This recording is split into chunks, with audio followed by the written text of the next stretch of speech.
جس سہانی اور دل افروز ساعت میں طیبہ کا چاند چمکا، اس وقت ایسی روشنی پھیلی کہ سیدہ آمنہ رضی اللہ تعالیٰ عنہ کے گھر کا گوشہ گوشہ جگمگانے لگا۔ عثمان ابن العاص کی والدہ فاطمہ رضی اللہ تعالیٰ عنہ بیان کرتی ہیں کہ میں شب ولادت سیدہ آمنہ رضی اللہ تعالیٰ عنہ کے پاس تھی۔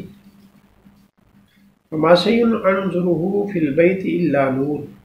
تو میں نے گھر میں جس طرف بھی نظر دوڑائی مجھے نور ہی نور نظر آیا۔ صرف گھر پر ہی کیا موقوف تھا، اس گھڑی تو ساری زمین ہی بقائے نور بنی ہوئی تھی، اور مشرق و مغرب دمک رہے تھے، چمک رہے تھے۔ حضرت شفا بنت عوف جو حضرت شب ولادت سیدہ آمنہ رضی اللہ تعالیٰ عنہ کے پاس تھی، کہتی ہیں وَأَضَاءَ لِي مَا بَيْنَ الْمَشْرِقِ وَالْمَغْرِبِ، میرے لیے مشرق و مغرب روشن ہو گئے۔ اور خود سیدہ آمنہ رضی اللہ تعالیٰ عنہ کیا ارشاد فرماتی ہیں، فرماتی فَلَمَّا فَصَلَ مِنِّي خَرَجَ شَمْعًا نُورٌ أَضَاءَ بِهِ مَا بَيْنَ الْمَشْرِقِ وَالْمَغْرِبِ، جب وہ مجھ سے منفصل ہوا تو اس کے ساتھ ایسا نور ظاہر ہوا جس سے مشرق و مغرب روشن ہو گئے۔ اور ان انوار کی فراوانی میں سیدہ آمنہ رضی اللہ تعالیٰ عنہ کا مشاہدہ اس قدر وسیع ہوا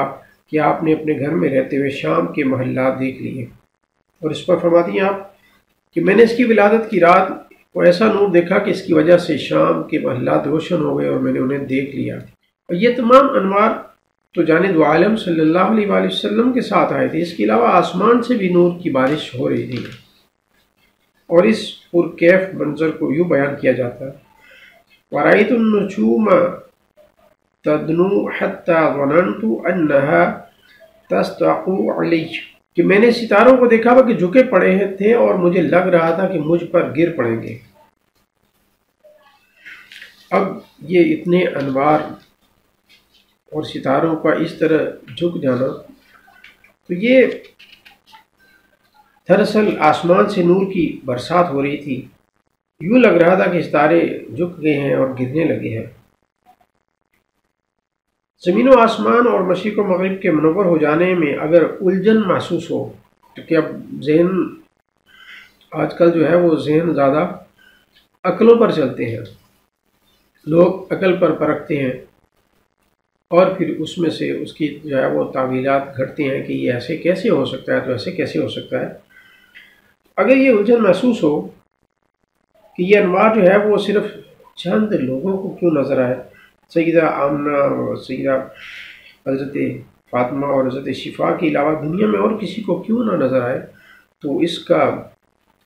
حل یہ ہے کہ جو چیزیں اللہ تبارک و تعالی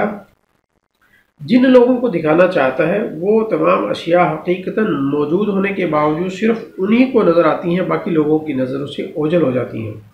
جیسا کہ قرآن کریم سے ثابت ہے، غزوہ بدر کے موقع پر اہل ایمان کی مدد کے لیے ہزاروں فرشتے نازل ہوئے، جیسا کہ اللہ تبارک تعالیٰ نے ارشاد فرمایا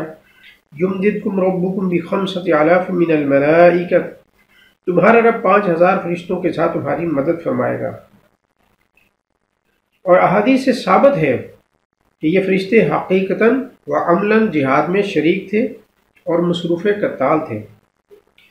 حضرت ابن عباس رضی اللہ تعالیٰ فرماتے ہیں کہ غزوہ بدر میں ایک مسلمان ایک مشرک کے تعاقب میں لگا اور وہ مشرک آگے بھاگا تو مسلمان اس کے پیچھے لگا اس کو قتل کرنے کے لیے، تو ناگہاں اس کوڑا برسنے کی آواز آئی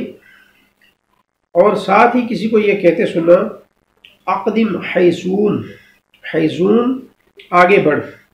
حیزون فرشتے کے گھوڑے کا نام تھا۔ اب جو اس شخص نے اس مشرک کی طرف نظر دوڑائی جس کا وہ تعاقب کر رہا تھا، تو اس نے اس کو چاروں شانے زمین پر چت پڑے پایا۔ کوڑے کی شدید ضرب سے اس کی ناک کچلی گئی تھی، چہرہ پھٹ گیا تھا اور جسم نیلا پڑ چکا تھا۔